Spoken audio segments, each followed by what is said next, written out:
Hey everybody, today I'm going to be talking to you about a really cool subject that's kind of near and dear to my heart, and it's about how to build really strong and healthy relationships. It's all based on this concept called the emotional bank account. This was covered by Stephen Covey in his book 7 Habits of Highly Effective People, but it's something that I've applied throughout my career, my life, and relationships that are near and dear to me. This whole concept of the emotional bank account is basically like this. You have this account in which you can make deposits and withdrawals, and these are in an emotional sense. The whole idea is that you want to create an emotional bank account that is as positive as possible. What you want to do is a healthy, positive relationship will have lots of deposits that are made into that bank account. So let me just give you a few examples of what some of those deposits might look like. The first thing might be just spending quality time with the person. So just being there in the present and showing your attention. Another might be thanking that person, showing appreciation. Another one might be giving a gift. So when you give a gift, you're making a positive gesture towards the relationship. It can be just listening to a person, not even giving them advice, just listening. You can do that without even speaking up. Just listening to somebody's situation, what their problems might be, just letting them air out their feelings. You might go out to lunch with somebody, or go out to dinner, play a round of golf, go watch a movie, something where you're just doing something that's positive for that person in that relationship. Now let's flip it around now and let's talk about negative. These would be withdrawals that you're making in the relationship. Some of these come in the form of criticism. So let's say you criticize somebody for what they've done or how they've done something. Or let's say you ask a favor. So you're asking something that might be out of the ordinary and you're asking that person to do something for you. That can be seen as a negative withdrawal. Let's say you insult somebody, or if you play a practical joke on somebody, or if you're just mean and negative, or if you're cutting somebody off, or they're trying to speak to you and your mind is wandering and you're thinking about something else, then that can be a negative withdrawal from your relationship. The whole idea behind this, again, is to create that positive emotional bank account. What that looks like, if you do have a positive bank account, is your relationship is flourishing, it's growing, it feels good.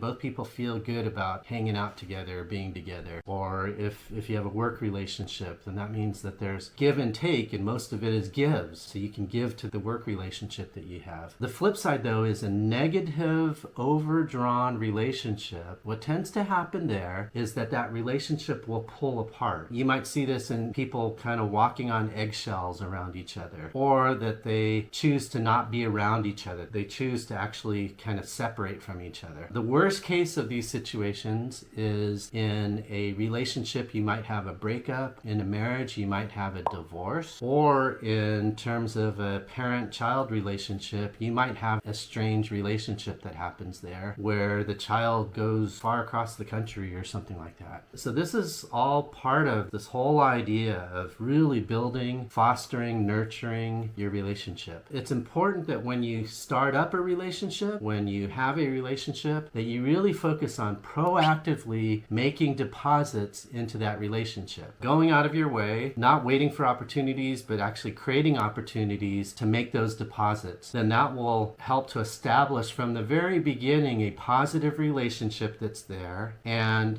from time to time, there are situations where you have to make withdrawals from the relationship. Well, if you have a very positive relationship, then a small withdrawal from that relationship will be easy. So let's say, for example, you have a relationship with your best friend that you've had from high school all the way through college and into your adult life. Well, that relationship is so firm and so solid and so positive that, you can criticize, you can correct them, you can take something away or ask them for a favor with the thought and the knowledge that you will not disrupt your relationship together. So I'd just like for you to think about this. I'd like you to put it into practice, and hopefully going forward, you'll proactively develop your positive relationships, and that will allow you to really flourish in whatever you choose to do. I do hope that this is going to be very powerful and helpful for you in all of those relationships that you choose to really partake in. Thank you for attending this. Please share this if you feel fit, but most of all, please put this into practice.